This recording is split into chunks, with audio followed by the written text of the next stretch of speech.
Yeah. Yeah. Come let me teach you a lesson. Come let me teach you a lesson. Lebyane with the tweets. Follow me back to my nest. Lebyane with the podcast. Teach you lesson cause I got class. Lebyane with the impact. You be lying, that's a real fact. Come let me teach you a lesson. Come let me teach you a lesson. Lebyane with the tweets. Follow me back to my nest. Welcome to the Lebyane podcast, the biggest marketing and entrepreneurship podcast on the African continent. Guys, today I am so excited for our guest because I've been wanting to interview this incredible woman for many, many years, and she's agreed to grace us with her presence on this podcast and share just a little bit of the amazeballs-ness. I'm going to call it amazeballs-ness because I've made up this word and I think it just suits her energy so well. She's going to share some of who she is, why she speaks the way she speaks, why she does what she does, and hopefully all of us can learn from it and take little nuggets that we put into our own lives to become bigger, better, happier versions of ourselves. Penny, welcome to the Lebyane podcast. Thank you, Lebo. Thank you for having me. That's really lovely. And How are sweet you? of you, all these things you say. I'm good. They're true. These things are true. So what we do on this podcast is we ask guests to introduce themselves. Oh. So please tell us, Penny, who is Penny Lebyane?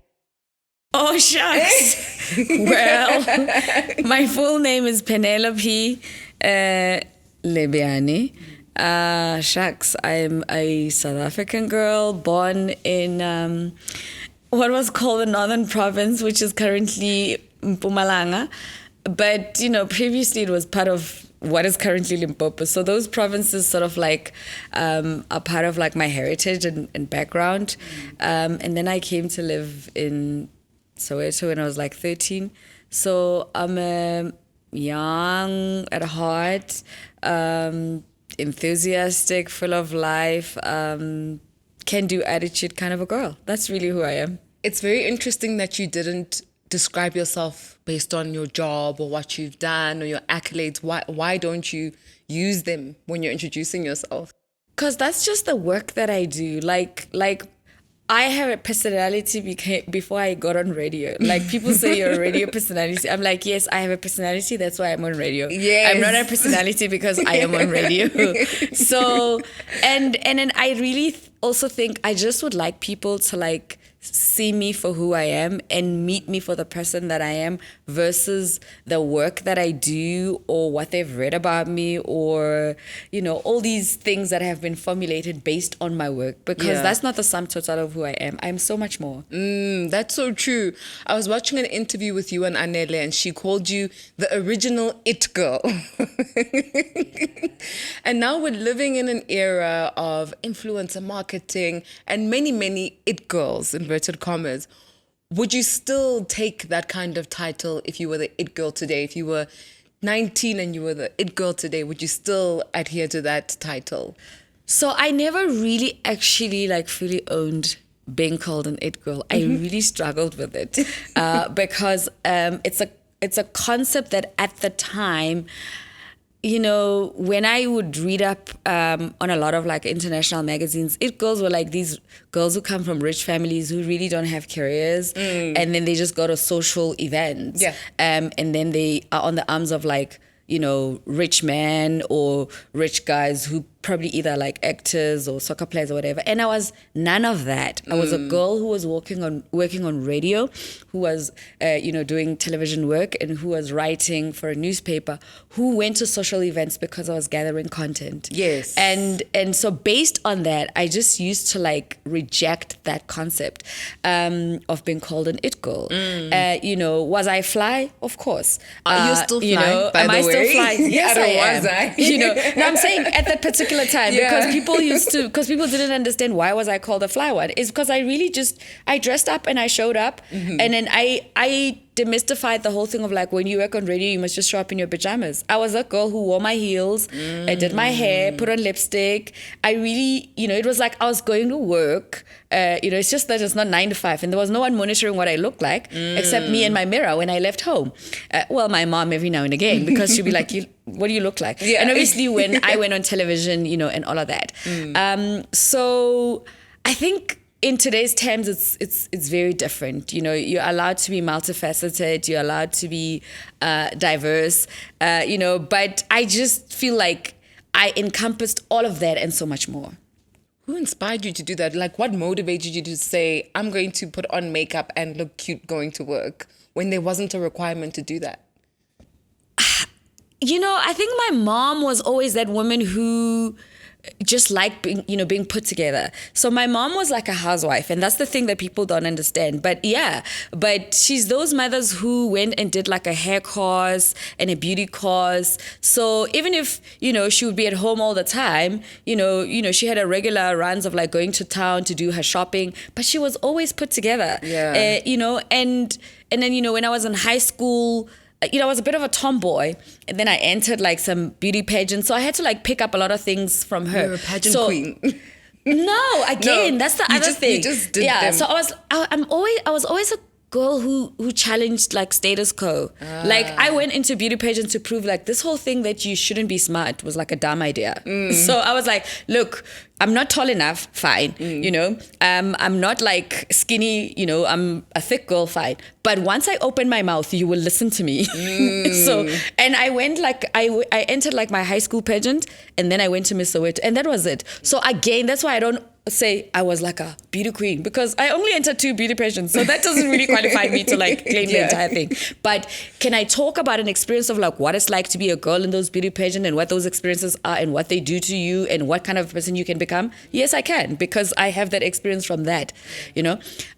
So I think she influenced me from that point of view. But I was a avid reader and a consumer of like media content, television, radio, newspapers, magazines. So my mom, like, you know, there were constantly magazines in my house, from like True Love to Drum magazine to Tandy magazine. My dad came back with a Star newspaper and the Sowetan under his arm every day coming from work. So I would just literally consume that type of content. And living in Pimville as a teenager, because I came to Soweto at like 13, meant that like the people that I would read about in the newspaper or see on television, some of them lived in my neighborhood. So that kind of like gave me a sense of like how the media world works, you know. Tribute magazine, the guy who lived back opposite of my house worked for Drum magazine, and then in another section there was a lady who was like an editor of Drum, you know what I mean? Yeah. So, you know, and then I would be hanging out in the streets, then, you know, Sipho Hot Sticks Mabusa would pass by, Wow. you know, Sticks Morewa. You were literally in the thick of it. thick of it, you know what I Yeah. mean? And then this is like literally, I'm a teen, I just came to live in Soweto, so I'm seeing that kind of world. So by the time I got into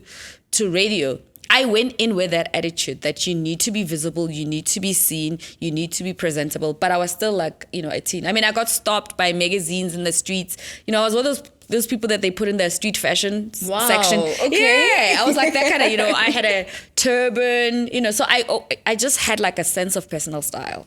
Hectic. Yeah. I've always struggled to define my personal style. I feel like mine is pajamas or tracksuit pants. Well, you can do that. Every day. This pajama wear thing is quite a thing now. Right? Yeah, it's quite a I'm thing really now. looking forward to that being a real thing, because some of us just don't have the You effortless should've style rocked that it you today. have. I should have. Next time I'm going to do that. Yeah. But I mean, you talk about how you were surrounded by so many influences in the media space.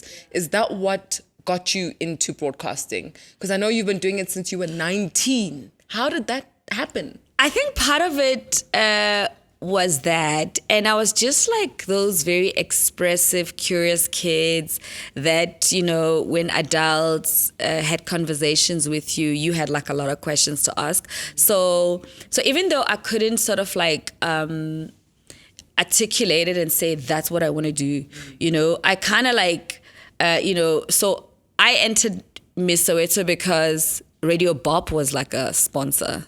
So I knew I would meet people from Radio Bop at the time. Please so educate us. What is Radio Bop? So Radio Bop is like, it would be, it's a precursor to like a Metro FM. So remember there was Maputo Tswana, Venda, the Trans guys. So all of those TBV states had their own commercial stations to the equivalent of a Metro FM.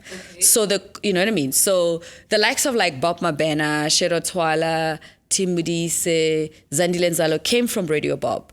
And then so they could be from any parts, even Glenn Lewis, they could be from any parts of the country, and they would go to the Puputa Tswana to go do radio there. Glenn did his radio in Venda. So now Metro FM comes like years later, like in 1986. So then it's for the black population in the South African context. Remember those other places where it didn't belong to South Africa? They were independent states. Okay. Before democracy. Yeah. Yes. Yeah. So then Metro FM becomes a black urban commercial station for the South African states. And then there's, Radio Zulu, which is Ukhozi and all of that. Then so the urban black people who spoke English, who did not listen to those African language stations, listened to Metro FM. But Radio Bop was the precursor, was a cool one. And then 702 was there, but like on medium wave. So all these music DJs and all these cool, young, people, they were young at the time. Most of they're like 25, 30, they were on Metro FM. So I grew up listening to a bit of Radio Bop, which was on medium wave. It was cooler. They had like a TV TV Bop, which is their own TV station, and you could get it, on free to air. And then Metro FM, was very serious. It didn't have that coolness that Bob had. Really? So Radio Bob had people like Tish Mataz from Zimbabwe. Okay. It had Zandi Lenzaro from Swaziland. So it was like an international kind of like an experience when you were listening, as much as it had people like Bendy Kobe, George Manyosi, Bob Mabena eventually got to join the lineup. So you kind of felt like cool international young people type of thing, so I listened to that. So they were sponsoring Miss Soweto. And then I entered, and I used to listen to the station. I was going to meet people from Radio Bob, like my favorite DJs, and that for me kind of like gave me the confidence to think, I think I could get into this media thing. Because remember, at that time, you either had to be a teacher, you had to be like a trained teacher before you can get on radio or on serious? TV. Yes. But why? What was the point of that? Because people who were teachers could read and they could be able to stand in front of people and articulate themselves. Wow. You couldn't just be a natural. I mean, if you were, you had to like go through the hoops to get the job. And then, obviously a lot of people did. Like some of the people who worked on radio, like, I'm just trying to think of the names. They were either like working on like toll gates, or they were cashiers somewhere. So they just liked radio, like your Grand Shakwan is. They were in like other spaces that connected with radio. I think he was in marketing in some small agency as a translator, and then they interacted with radio people, and he was like, I think I can get on radio. Yeah. So that's how people could get on. But the ultimate thing at the SABC, are you a trained teacher? Are you a qualified teacher? Okay. Whoa. Yes, and then that was like the way to do it. That's so interesting. I really didn't know You didn't that. know that? I did not know that. It wasn't like now. Now you can be an influencer. Those were the influencers of the time. Those were the teachers were the influencers of the time. Yes, I of think course. maybe we need to go back to Yes, that. they were. because they some were. of the content is So shocking. I didn't get trained as a teacher. So and then I saw some beauty queens who were on television, and I knew, okay, you needed to be presentable and beautiful and all of that. But I liked to talk. I wanted to be like Felicia Mawuza Sattel and Oprah Winfrey. My gosh. Yeah, those were my people.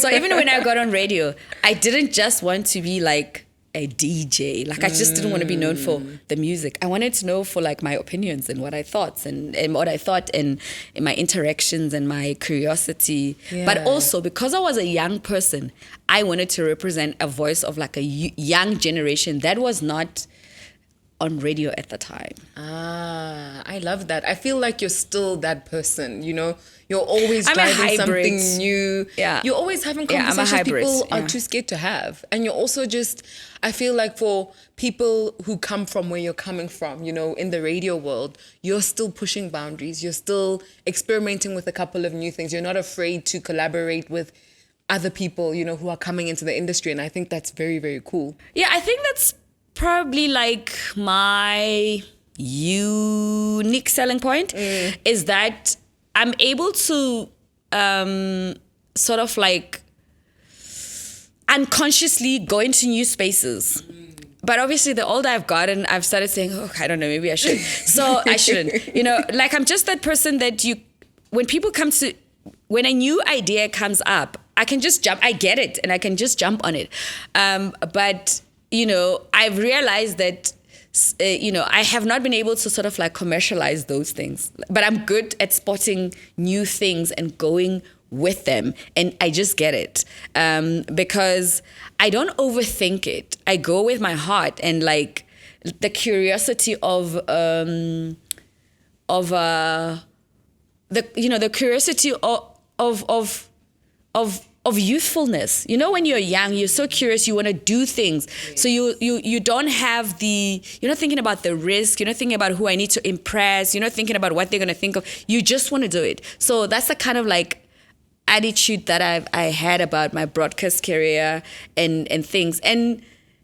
But I was dealing with a lot of people who were traditionally the sense of doing things. So I bumped a lot of heads, and I got misinterpreted and misunderstood a lot. And then I also spent a lot of time saying, maybe I shouldn't do that. I should just like do what others do.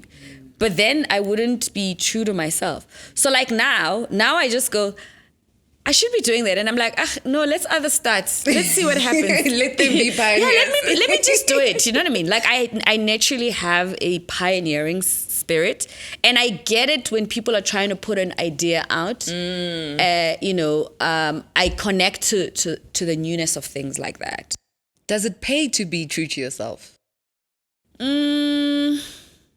Yes and no. You know, yes, if, you know, you are not obsessed with rands and cents, no, if you are. If you think it's just about like check, money in the bank, you're going to upset the people who should write the check, but they're not going to come back to you when the things that you upset them about is actually what's making them the check later. I don't know what it means. Yes. I get what you're saying. Yeah.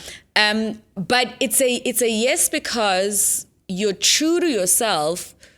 There's no preconceived ideas. I don't know if that makes sense. Yeah. It's like when I think, oh, okay, why let me have my gay friend to come here on radio and talk about fashion. I'm not thinking about, I'm putting the LGBTQI, I'm fighting the status quo. I just think my friend who's cool, who's in fashion, should be talking to me about fashion. I don't know if that makes sense. Makes sense. Yeah, if I think, oh gosh, you know what, actually, the journalist wrote a lot of crap. Let's put them on radio and ask them what, you know what I mean? But it's a thing now. Yes. Everyone was like, why are you putting journalists on the radio? I mean, really, why? We don't want to hear. I'm like, no, but he wrote the article. I don't agree with the story. Let's put them on, But, will there be big bold letters saying, and Penny pioneered that? No, there isn't. There's not going to be. There's not that. And no one is writing checks to say, if it wasn't for Penny doing this, So it's very fulfilling. But if also you're going to be caught up in people writing, checks and thanking you at every award speech, you're going to be unhappy because they're not going to do that.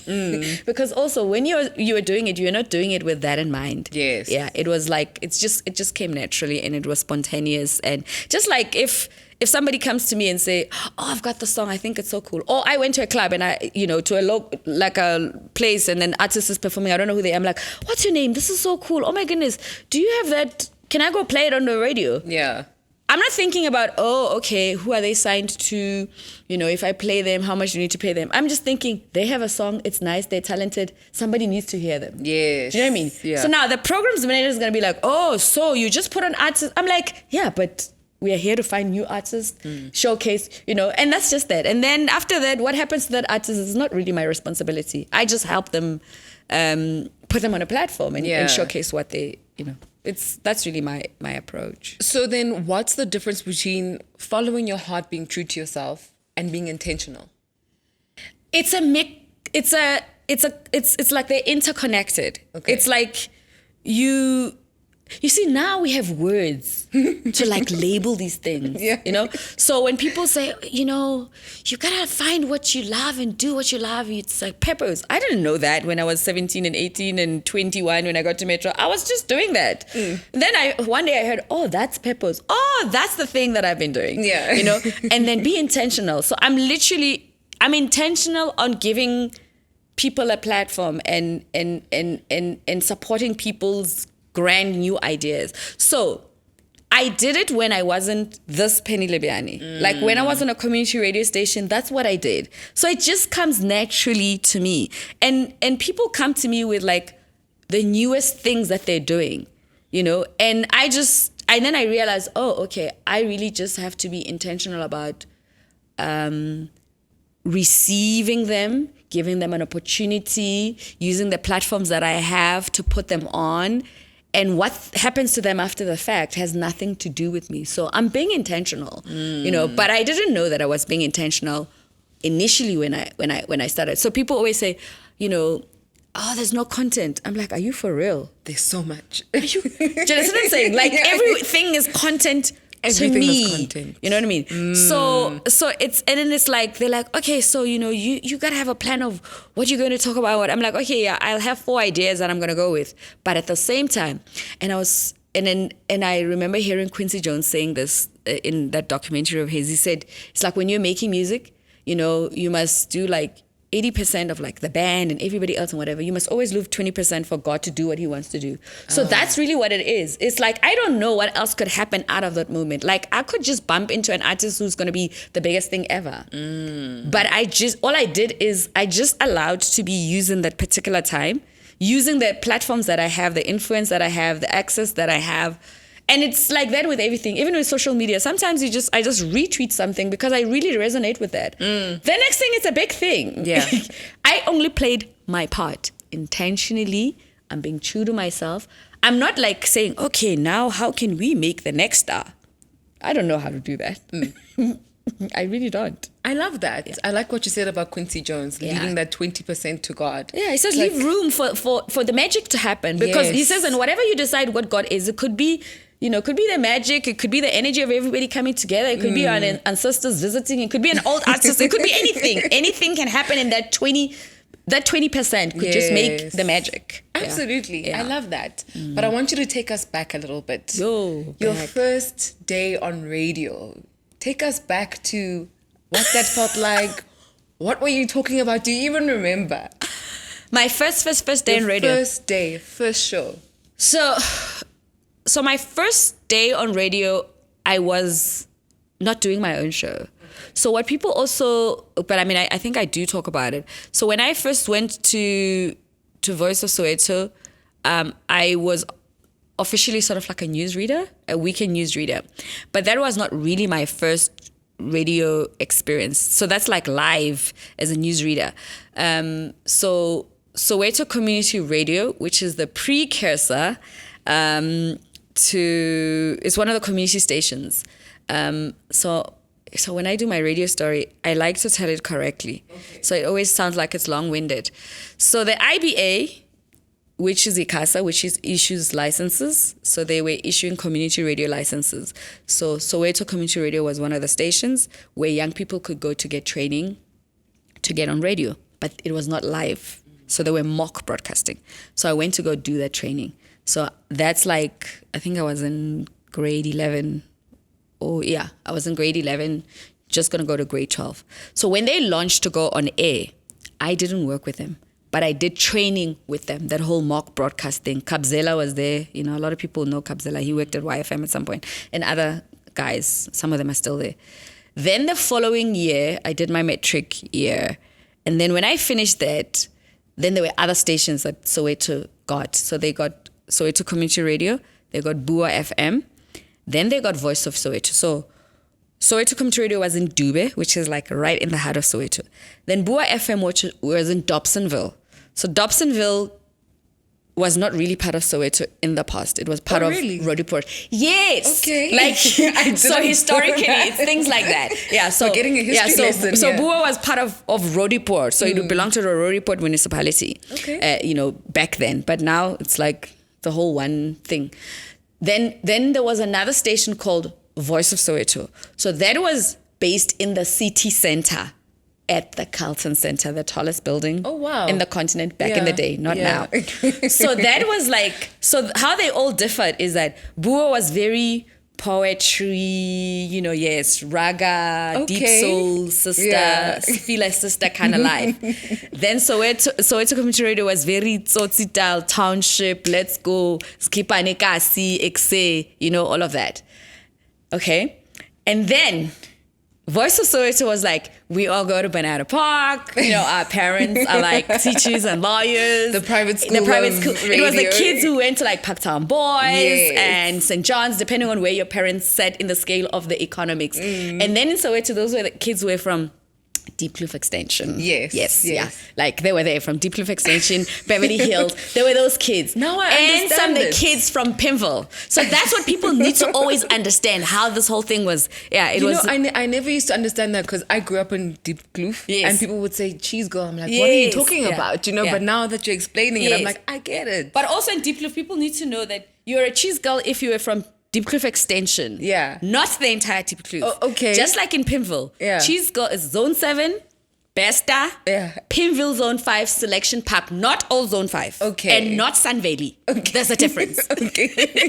So it's like you gotta understand all of that Yeah. context. But anyway, so I went to Voice of Soweto, and then I was like, I want to get on, and then they were like, oh, okay, yeah, come on Saturday for training. So when I went on Saturday, I went to go under the pretense I was gonna get trained. But then they sent me to fetch news. You needed to go to like a place to collect news, you know, and you run back to the station, you edit the bulletin. Wow. You know, and then I didn't know that I was actually going to read until where I went to collect the bulletin. The lady there said to me, okay, so this is how you pronounce names and this is how you break them down. Oh, yeah, you better run. Your bulletin is happening in the next 15 minutes. Wow. So then I ran back to the station and then I did the Saturday morning bulletin at 9 a.m. And that was my very first time as a broadcaster, like on radio. Were you nervous? I think I was excited. When do you get nervous, Penny? Because ever since I have engaged with you, you're always calm. You're always like deeply rooted in yourself. It's Not like you on know radio. yourself so well. Radio doesn't make me nervous. Okay. Television makes me nervous. Really? Yeah. Why? Because you're not in control. So you have to trust the director, the camera person, the producer in your ear. You have to stick to the script. Some people don't like you to improvise. It's a thing. It's too controlled. You must not move your hands. It boxes you. So radio, I mean, you can wake me up literally like from my sleep. Actually, once you put on a mic in front of me, I can talk about it. On TV now, I need to think about, where I need to look. Yes. You know, what is this, But I'm better now with it. I'm better now. So TV used to just terrify me. And especially when I started, because you had to work with a lot of on set, there'll be a lot of white people, white men, white women, and the black people who were there were pushing the same agenda. You gotta pronounce things a certain way. You must tone down. Like they had too many things. Your hair Yeah. mustn't be this way, and you just were always like, I was always feeling like I'm not gonna cut this whole thing. So radio doesn't make me nervous. Actually, radio is my high. Yeah, like radio, like literally, I lose it. Like I just go. When I'm on radio. But on TV, it's a whole different thing. I have to find my rhythm and, I do get nervous.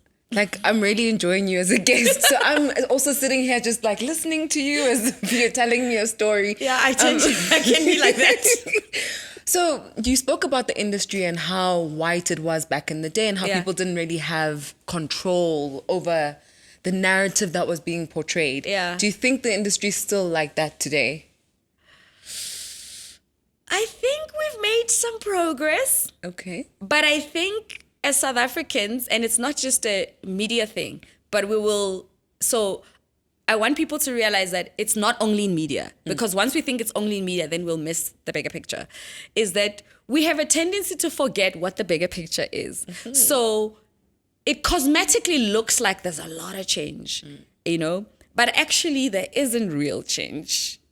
I don't know if that makes sense. Oh, it makes sense. It's like here and there.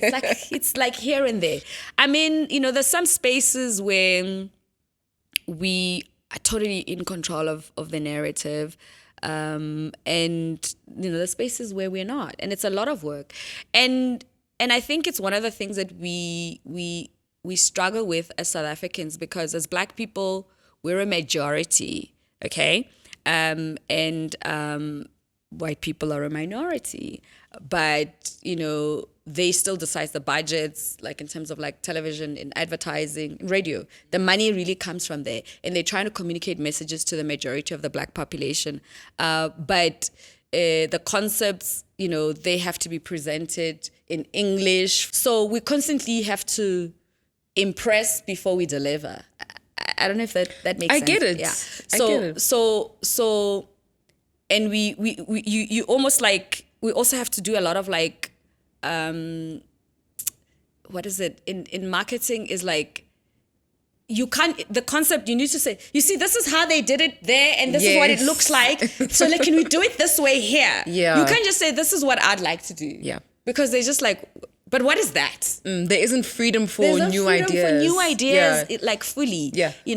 And then once an idea becomes trendy, we all go with it. Yes. So if you look at television, like right now, we are doing a lot of emotainment. Everybody's going to look for black people's problems. Gosh, I'm just like, really? Like, and all the black women lead are problematic. Yeah. They all have guns. They do drugs. They sell drugs. They're all selling drugs. It's like, okay, really? I really know a woman who's very happy in the township who doesn't do any of these things. Yeah. Do you know what I mean? So it's like, that's the narrative that's currently trending now. And I also, for example, I struggle with it being on radio and television. It's like, I couldn't be a pretty girl who is intelligent, who's opinionated, who wears a weave, but who's cultured, who's from Bushbuckridge. Like, so I used to be told, you're not really SABC 1. Because I must get on TV and go, hey, welcome. Yeah. No, because I was just like, but I'm not like that. Yes. That's not how I speak. So then they'll be like, you're not fully SABC 1, but you dress. But you're not SABC you're cool 3. enough, but you're not SABC 1. But Yeah. you're not SABC 3 because your accent is not, Yeah. And then I was like, wow. So that was my 20s career. Yes. And I'm on Metro FM, but I'm not good enough for all of those. You were either this or that. You must be either Brenda Fassie or Leleti or Kumalo Leleti or whatever. Kumar. Yeah, And it was it's like, whoa. And yeah. and then if you throw in other things, then there'll be the colorism. You must be really a dark chocolate black girl or a light skin girl. Oh, okay. What must I do? Skin lighten? You know what I mean? So all of those things, we still struggle with that because we don't confront them for what they are. We just plaster on top of another. But I mean, there are changes. We're seeing a lot of black women and black people in management and advertising agencies. But I mean, it's the people that I knew 15 years ago. But at least now they're like, you know what I mean?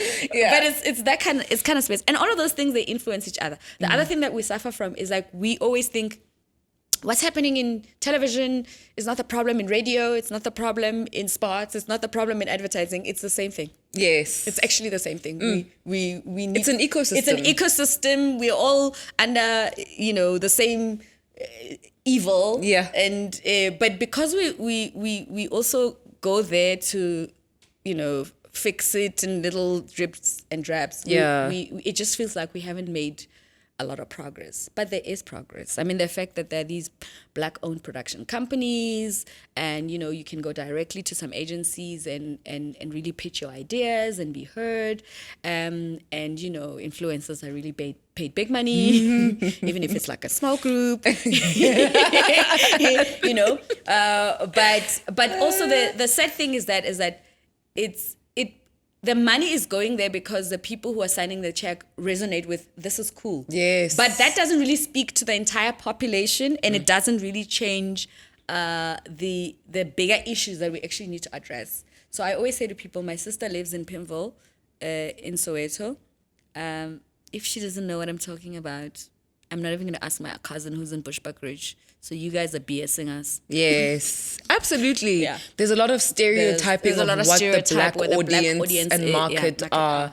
And I think you're right. And it gives me shivers, actually, because that's something I'm fighting for now in the marketing industry today. You know, we're still telling clients, but there are so many different kinds of black people. They live Yeah. in different places. Yeah. All the places are different. Yeah. I'm a black woman, but I can't give you strategies for all black women because I don't know some of Because their lived We're experiences. multifaceted and Yes. we're multi-layered. And I think we also just and that's what I struggled with. Again, you know, I didn't have the words to articulate it like this because I couldn't be boxed. And then people wanted me to fit into a box. So it was like, you're an it girl. And I was like, but I'm not. No. You know, I mean, yes, you know, I go to social events and this, but you know, I engage in content. I talk the business of fashion. I'm more than just that. And it was like, no, but you're just an it girl, Penny. You're just an it girl already. You're making a lot of noise. I'm like, but I'm not.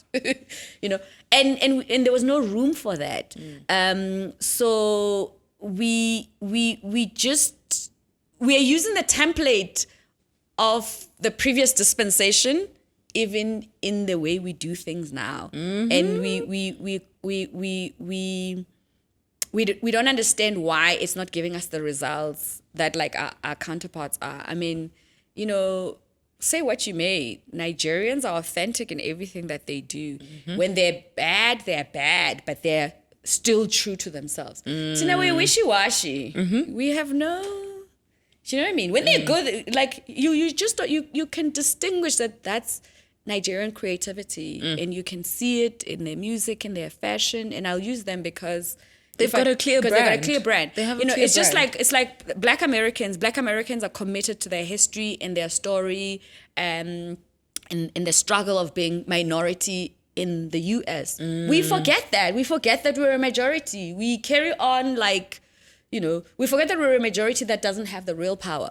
So when you sit there as Lebo, you forget that there's an entire population whose values and dreams and aspirations you must carry. You're like, no, but you know, this is my story for now. It's just me. And then when you're out, we have nothing to show. Yo. And then the next person must start afresh.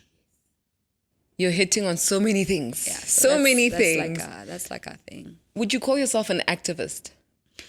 I also struggled with calling myself that. I hate labels. Yeah. Like that's, I think, and you know, now that I'm older, I'm able to say those things because I struggle with being called an activist, an it girl, a celebrity, a feminist. Like now, but now I'm accepting all of those things. I'm like, yes, I am. Yeah. I'm an it girl. I'm a feminist. I'm an activist. all of it. I'm all of it. So, but now listen to me. Yeah. You know. So, yeah, I think I've always been conscious, and I think it's because of the story of my life, of how I grew up. You know, I literally come from Bushbuck Ridge. My Bushbuck Ridge it's just outside of Nelspruit. It's nowhere important. And then I grew up in Pimville. My dad worked for a nail manufacturing company. My mom, as I said, was a housewife. I literally had to like fight to be heard, be seen, and do the things that I do. But I wasn't conscious of what I was doing that I'm fighting. Yes. So only when I got resistance and people were threatened or labeled, did I realize, oh, this thing that I'm doing is, you know, then I kind of like, no, I don't want to be called an activist. No, I don't want to be, you know what I mean? Yeah. But because I had no control of it, you know, you relied on what the magazines will write about you, what the newspapers will write about you, you know, and you had to fight to keep a job on radio and all of that. But now with social media, I can somehow, you know, influence my narrative the way I want. You know, I can say what I want the way I want to say it. And if you don't like what I'm saying, I've said it, it's there, it's on record. And if you want me to explain it, we can engage on it. And if I don't want to engage with you, I don't want to. You know, it's not going to be, that's what Penny is, and it's a headline and it's done and she must live with that. And the more I try to say I'm not that, the more Lebo's going to think, she's trying to defend herself. Yes. Yeah. So I think I'm all of those things. I'm so much more. I agree with you. And I think for me, one of the moments where I stood up and I was clapping for you was when you were on Cheeky Palette. Oh, shucks. Cheeky One of my Palette. favorite episodes. I have recorded it. I played all the time in my stories for my followers because I just think that was a legendary statement that you made. Tell us about that. What happened there? I don't know what happened. I think that 20% thing of Quincy Jones happened to me. Yeah, it happened to me. I think when we have conversations about social issues that are really affecting our people every day, we need to be truthful about it. Even if we are who we are, we can't be Penny Lebyane. What are people going to think about me after this interview? Is the producer going to be impressed? Is the presenter gonna like me or not like me? And can I just tiptoe around the issue and not make everybody uncomfortable? I really believe in. I'd rather be truthful and make an error, than lie and make TV look cute. I don't know if that makes sense. It makes sense. Yeah. So I just felt like the tone and the approach to the conversation was making light of a very serious issue that we were battling with in our country. And I just felt like people should be informed and interested enough to have a conversation about that, especially when it affects people's lives, not to make light of it. Yeah, but I mean, what's this Me Too thing that you guys are doing? It's not a thing. Hey, people's mothers have had to sleep with people to keep jobs. Yes. But before they were even mothers, people's children have to do that. Mm-hmm. And we all have choices, but they do that under duress to get into careers and keep careers, and they have to do certain things to maintain that. You're actually messing with people's gifts and spirits, and it's just like a minor thing. No, it's not a minor thing. And also, I grew up in the township. I have 2 brothers, a father. I grew up with boys around me who, some would steal cars, some came from rich families. I went into clubs as a teen, and as a young woman, I've been in this town. I know what men of this town get up to. Yes. And how they speak to you, and how when you respond in a certain way, you got treated a particular way. Mm-hmm. I didn't read it in a movie. Yes. It's not an American concept for me. It's not a foreign concept. I lived it. I walked the streets. I know what it's like for people to say, when I'm a vetana uzala. Yeah. I didn't read about it in the newspaper. I know what it's like for a guy to just hold you ransom for 30 minutes, an hour, and your hand is on your back. Okay, that guy might have not slapped me. He might not have raped me, but he violated me. Are you telling me that all these guys are saying they've never violated anyone? Knowingly or unknowingly. And all I'm saying is, come on, guys. Don't you think if you say, yo, now that we know better, we realize that we've contributed to this behavior. And I don't think I'm saying that when you do that, everybody should be arrested and we'll go to the High Court. I mean, that's not possible, because criminal justice doesn't work like that. And if you're going to be sitting there and we're going to have that conversation, those are the things that you should factor in. That some of the things that we're talking about, we're not asking for the criminal justice to arrest people and put them in jail. We're actually saying, can we reason with each other to say, we have been harmful towards each other? Okay, if that registers to our ancestors, we are okay. If that registers to the universe, we are okay. If that registers to someone who's been violated, who never knew what they could do, they will get some closure and some sense of healing. Since we are sitting in this platform and we have an opportunity to have a conversation, that will get people thinking. Can we not lie and say, oh, I mean, really, you're just being emotional? Penny, not all men are trash. I said, yes, we didn't say that. We said men are trash. Yes. It's English. If we were writing an essay at school, it wouldn't say, or if you wrote all, the teacher would say, Nana, we never said all. It's a fail. Yeah. You know what I mean? But and I think I realized that I also get burdened by a lot of like things. Like I care too much. Like I also take the fact that when I sit on the microphone, I gotta like have a conversation that's gonna be real and authentic, that's empowering, that's gonna get someone thinking, But if anything else, that can shift something in your mind. And if we can't do that, why do I have the mic? I don't want to have it. And I don't want to be part of like those type of conversations where we're just filling in time. Oh yeah, the show is 30 minutes. No, I can't. It needs to be deeper than that. Yeah, it needs to be real because, also we've abused words. Once people say it must be deep, it must be real, people think that, we must just go find things. No, it must be based on lived field experience. It's a lived experience. Yeah. And I also, I bring myself to a conversation because I can't sit there and lie or make people comfortable when I know that there's people who have less access to the information that I have. Yeah, one of the things I say is like, don't lie to the kids. Because when they're older, they're going to come back to you and you would have done more harm. Yes. So you speak about speaking your truth, and being authentic. And in the context of an industry that's really resisting that kind of existence. How has your mental health coped with this? How has my mental health coped with this? Shucks. I don't think if I approached life the way that I did, and I've had the experiences that I've had, I would be coping. So because I had an experience with anxiety and depression after I had my son like 16, 15 years ago, I put my life and time to like dedicating to like being an advocate for mental health conversations.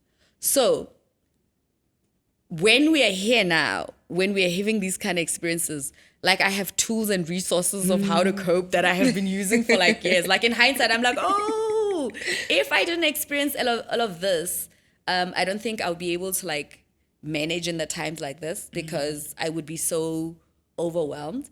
But now I understand that being overwhelmed is a natural feeling. You need to get overwhelmed. You know that being afraid it's a natural thing. You just need to understand what brings about that fear. So I'm not afraid of like my emotions and my experiences like it was previously where I would have to like learn how to hide and pretend and all of that. So I kind of look at like my anxiety and depression experience as sort of like a blessing in disguise and sort of like something that was preparing me for me to be able to have these difficult conversations. And now again, there's words that I can describe. I'm a full-on empath. I feel it. Yes. So if I'm going to be sitting there and you're saying something sickening, I literally feel it. So I literally feel sick in my body and I'm like, this is sickening. But then I can be able to like explain it to myself and make sense of it and say, okay, this is what I need to do. I need to breathe. I need to calm down. I need to, gather my thoughts and I need to say it this way so I can get there. And again, when I started talking about mental health, nobody wanted to hear it. They were like, what is she talking about? Oh, Penny just likes attention. Goodness me.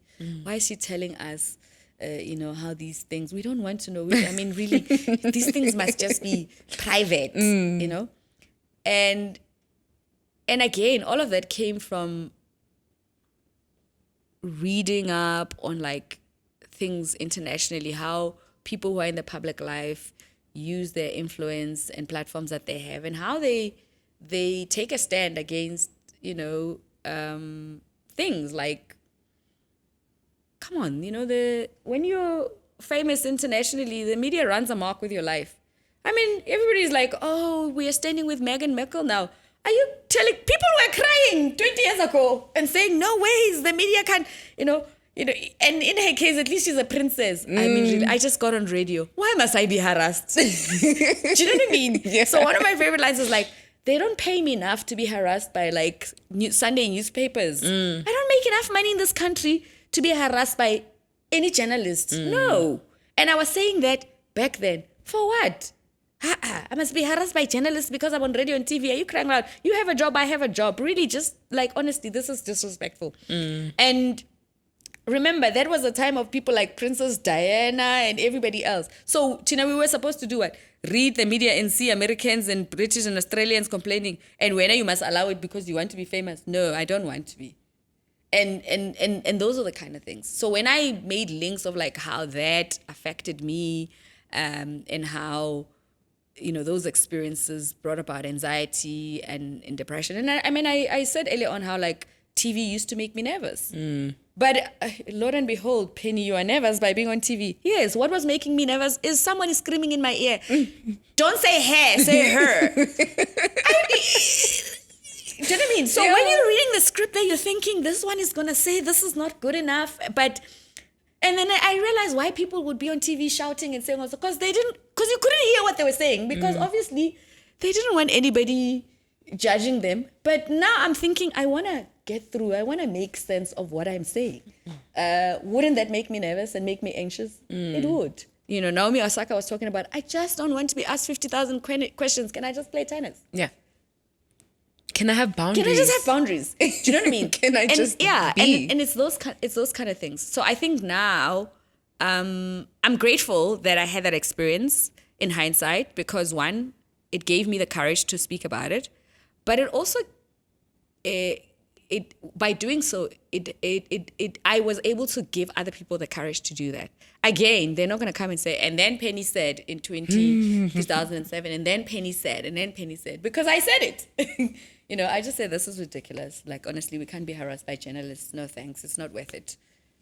I was watching an interview of yours and you were saying that women give men too much credit. Yes, they do. Tell me more about that. Because we're socialized like that. We were socialized to just fuss around them. I mean, I grew up around a lot of boys, working in radio. I mean, I just used to say, if I did half of the things that you guys do to these girls, I would be called all sorts of ridiculous things. And, and then I just used to go, okay, just give me the same slots that you give them and pay me the same money that you pay them. All the other stuff, I'm not interested. Yes. I mean, people would not pitch for work. They would be drunk. They would take, corporate cars. They would sleep with girls in every town that we went to. They would drag. They would do all of that. Did you read about it? No. Do you know what I'm saying? So then when we date them, and then you're like in the media, and then they like, your existence before you dated that guy disappears. Yep. And then you're nothing else if you're after the guy. Oh wow! So I had no life, no identity, no career before I met this guy, and suddenly now that I'm not with this guy anymore, everything about me doesn't matter. My intelligence has died. My beauty has died. Did you have intelligence though? Because you're a woman. Because this is the other thing, you're not supposed to have it. And then, but also, it's not just men who are doing that. It's other women. It's like, oh, Penny, how could you not keep the guy? I'm like, are you kidding me? He was not worth keeping. Exactly. It's your fault. Listen to you, how you talk like. And you know what I mean? And it was older women as well, who were saying that. And then you felt like a freak. And I just can't stand it when, okay, when you're hanging around with guys, they're not discussing us. They're talking about soccer, they're talking about their cars, they're talking about, yo, Joe, this, what, their lives. Tina, yo, this guy, this. And so I couldn't keep like a clique of girls. Like, yes. Like I found a new word. They said I'm a popular loner. Okay. Yeah. So I'm friends with people who have like 5 of their friends, or they're like all cliques, but I'm your friend. And my boundaries are clear. you're my friend. You are my friend. So this one can't dictate to me, you must jolale this guy. You know that whole thing of high school that people decide who you must date because this guy is good for you. I was just never good at those things. So, and then doing the job that I did, because I had to be at work at 12 midnight. Who of my friends are hanging out with me at 12 midnight? So I became about my work. Then I also just hang out with a lot of guys, and then I just used to watch them. And then I'll be listening to the women who are fussing about the guy. I'm like, what a useless guy you are fussing about. Like, I really don't understand. Like, I don't understand what the fuss is about this guy. You know, I remember, like, I probably was like 22 or 23 at Metro, working with people who are like 28, 30, 35. I'll be like, please don't introduce me to any of your girlfriends. Because next week you're going to introduce me to... And then I honestly, I can't remember everybody. And I can't do this thing that I'm a smile with everyone. Yeah. It's like a lot of work. And then also, once you've introduced me to like, this is your wife, don't even look my way if you're with a girl. That girl must never call my name. So someone will say to me, oh, but I mean, Penny, you know, you must just... Why are you difficult? Look the other way. I was like, oh... So this is how you treat people, and then I'm as allowed to be treated like this? No. But we do. So with all of those things that I'm saying is that we would be trying to like psychoanalyze this guy, and it's about us, and we're trying to find commonality and whatever. We give them too much attention. I mean, I tell my daughter that she's 12. Yeah. Like her brother would like wind her up, you know? Maybe it's because my brother never did that to me, so I just never understood. Like, her brother would, like, take her thing and put it, and then she's crying, and I'm like, oh, gosh, why are you letting this guy get to you? Like, don't let him get to you. You know, because once you give him the leeway, this is you. Every time you're going to be like, oh, Secunda, oh, this. And then now she's 12. You must imagine I've been saying this to her. Maybe she was like 6. I'd be like, oh, don't let him make you cry. See, he's making you cry. All the other guys are going to make you cry. Yeah. But it's just that we're just socialized that way. We just socialized to, I don't know, we fuss around them. A lot of people are not going to be happy with this opinion Right. that you just shared. I'm not saying that we shouldn't care about them, but I just think we give them a lot of priority. And, you know, and in that context of what you were talking about, it was 2 successful women in their own right who were fussing about 2 guys who were not worth it. Yes. As far as I'm, especially if you have a public career, public profile, your identity is your identity. And I think that's what people don't like to hear. They don't like to hear that if we're both famous and I'm dating you, you have your own fame, I have mine. I don't understand why we need to be like apologetic about that. Yes. I had it before you, I have it now, and if anything happens after, I'm going to have it after. It's not arrogance or what, it's a fact. Because that's just how it is. So if we're going to use fame as an example, but trust you me, even if we're not famous, it's the same thing. Yes. You are Lebyane with your own family and your own identity before you meet the guy. After you meet, you break up. Yes, it's going to be hurtful and all of that stuff. But is your name going to change? No. Are you going to be a whole new person? I mean, yes, you're a bit of an experience, but you're not, even your ID number is not going to change. Yeah. So why do we, and I think as much as we want to dismantle the bigger things like patriarchy and all of that, also we just seek too much of their approval. Men don't seek our approval on anything.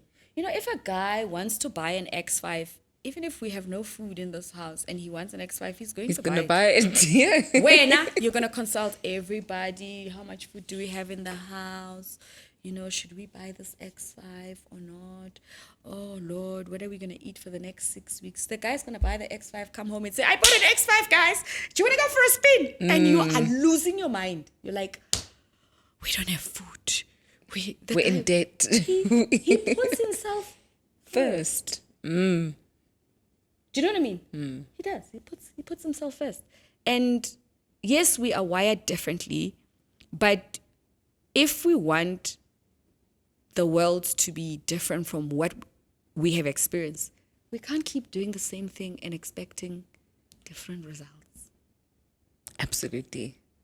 I don't know if that makes sense. You've been making sense this whole time in the podcast. Yeah, because and then, all those kind of things. Sometimes I never want to say that. Like, I remember when I said that, people were very upset. And I was like, but I'm not meaning I don't love the girls. You're not getting it. Then they want to make it like, you're jealous of the girls.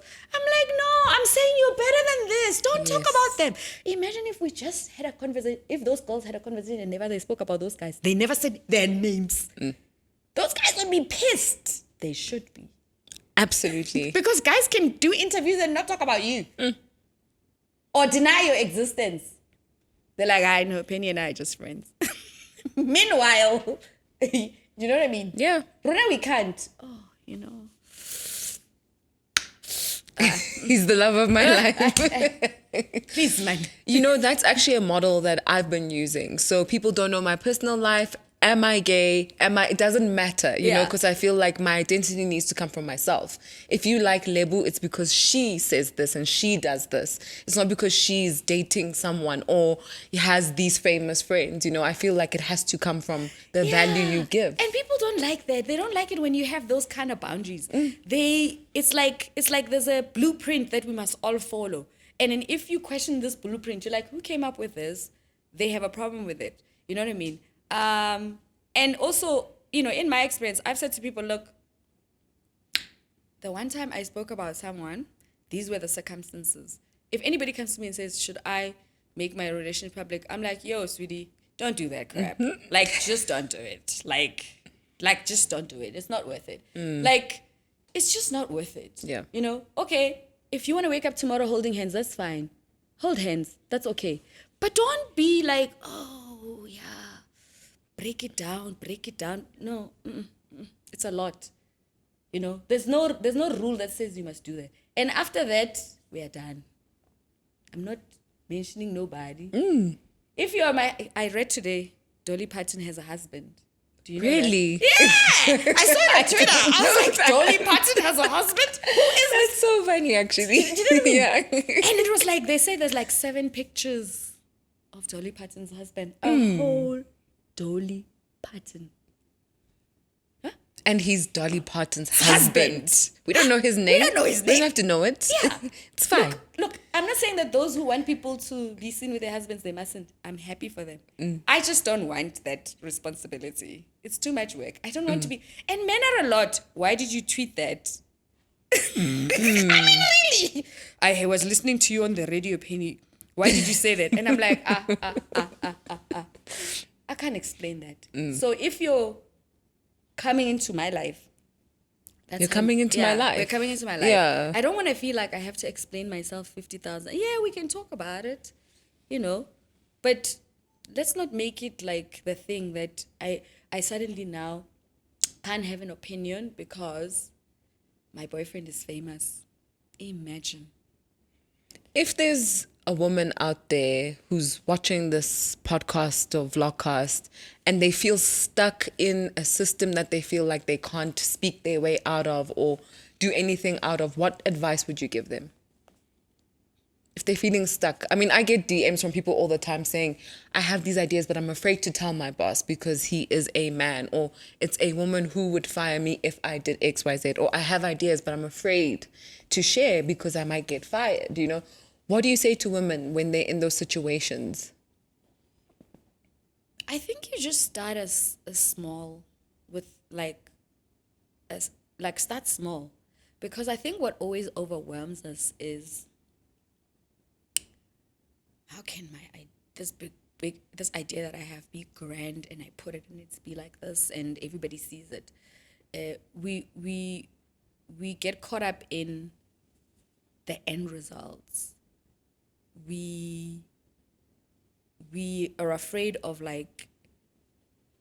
starting with a small thing and it doesn't work, and then we try again. We want big bang. I don't know. Yeah, we want it must be big and grand. So you want the boss, you to come and present this grand idea, and they must buy the idea, sign it off, and let you be the leader of the project. It's not going to work with that. So you can start with the smallest form of that concept, you know, let's say there's a 10 point to the idea. If you contributed 1 point to the bigger idea, you've done something. Because if you're going to look at like all the 10 touch points, all the 10 points are my idea, and the boss is not going to accept it. But if you presented one idea that contributes to the 10 point, you have your idea in the 10 point. So I think that's the thing that holds us back. So it's the same thing with like finding your voice or expressing yourself about things. Look, I'm not going to be able to change the sexual act law of this country, but I can talk about that when a guy hollers at you and you're uncomfortable, it's a no. The law hasn't changed, but the girl who had that is like, no. I heard it from Queen Latifah. I just said, no, it's not happening. There was no law. Yeah. Do you know what I mean? Yeah. It's like that. But look where we are now. Now we are talking about it. You know what I mean? We were never, people were saying, no, you know, you can't talk about, you know, emotional experiences as some form of abuse. Hey, the UN says now psychological abuse is abuse. So when we talk psychology, what are we talking about? Emotion, people withholding love from you, you know, mistreating you, lying, you know, all of those things build up to, do you know what I mean? So now it's that, but we were not there 10, 15 years ago. So once we let go of the idea of things changing now here, and I think that's like one of the biggest frustrations that we also have as South Africa, you know, like things are changing here and there, remember? But we don't see ourselves as a collective changing the things, you know, because of our history, we are very segmented in how we approach. Like some people, when you say the media, they think you're just talking about radio or newspapers. They don't realize that advertising is in there. Social media is in there. New media is in there. I mean, community media is in there. Do you know what I mean? So we need to see that, yes, there's the big problem, but there's only small me here.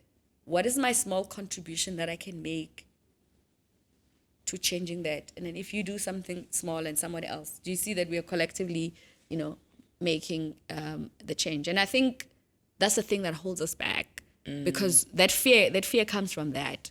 You want to change the big thing, but you know the resistance that you're going to come across.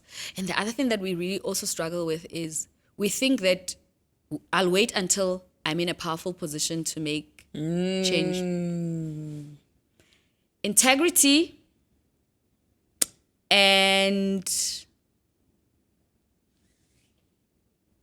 the power you have to influence something is not about how powerful you are at the time. You know, it's when you think you're not powerful when you're actually the most powerful. And that, I use that when I talk about like some of the stuff that we talk about sexual exploitation in the entertainment industry and all of that. People think that people take advantage of them because they are powerless when they're starting out. That's when they have the most power. Like, that's really what I want to say to everyone, is like, when you have got nothing to lose and you're starting out, that's when you're the most powerful. Because once you sleep with that person to give you that job, you have to sleep with them to maintain it. And somebody else who comes, you're going to have to sleep with them. But you see, you're becoming more famous. But the power that's been taken is that when you're powerful, which is what we're experiencing now, when you're so powerful and you're so influential, you can't talk about sexual abuse because you're afraid of the people that you slept with. And the media who's going to talk about you doing it. So, do you see how you don't have power? Yeah. You don't. Yep. But you know when you had power?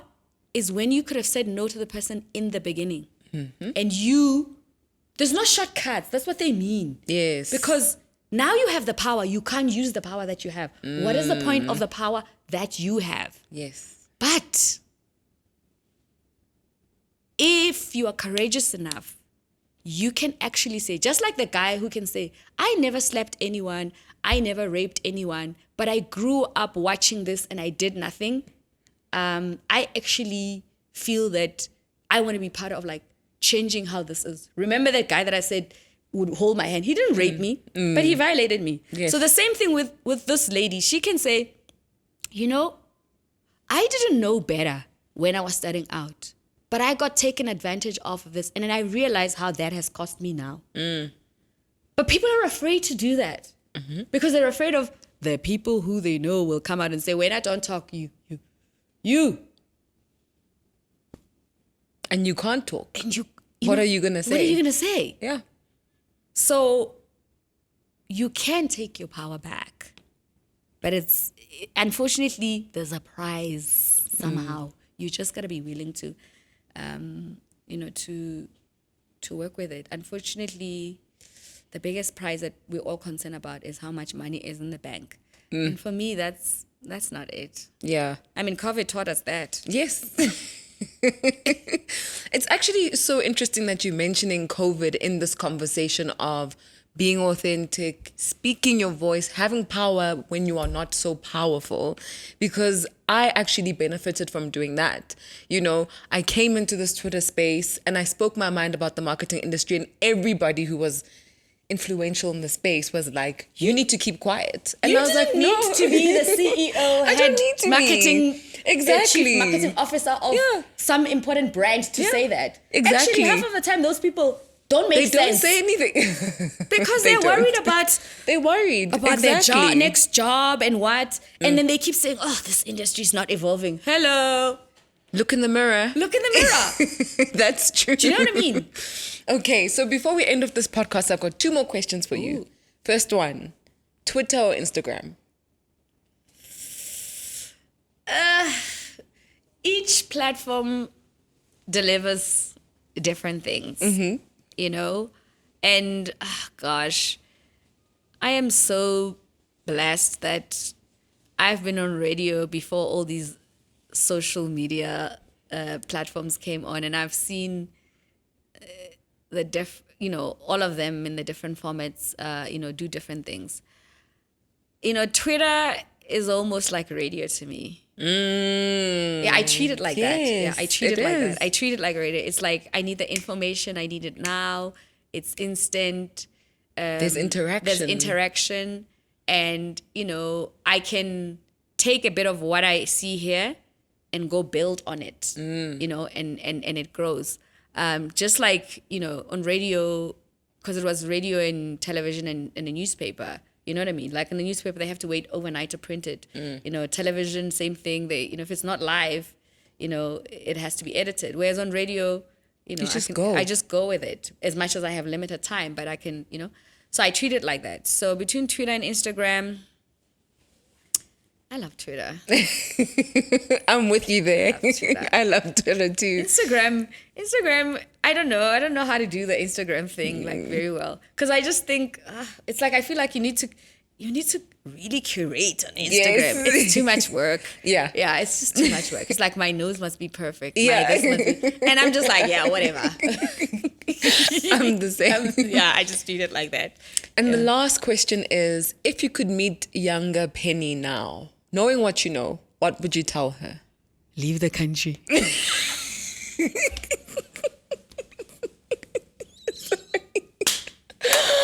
Why are you so spicy though? I should have left. Gosh, I would be in America. You would all be celebrating me. Y'all are disgusting. Oh, wow. You would all be like, oh, that Penny girl, man. She was, I'm kidding, Sham. I actually wouldn't have left the country. What would I say to younger Penny? Just do it, even if you're afraid. Piss them off, whatever. So basically, be you. Yeah. Because that's exactly who you are. And I'm grateful that I can be here and be able to say it that way, because what's different is, because I was not singing or acting or dancing, I couldn't attach it to like an act. It's me. It's not fictional, you know. And once I realized that, I realized, oh, are you going to be a fictional character all the time, or are you going to be yourself?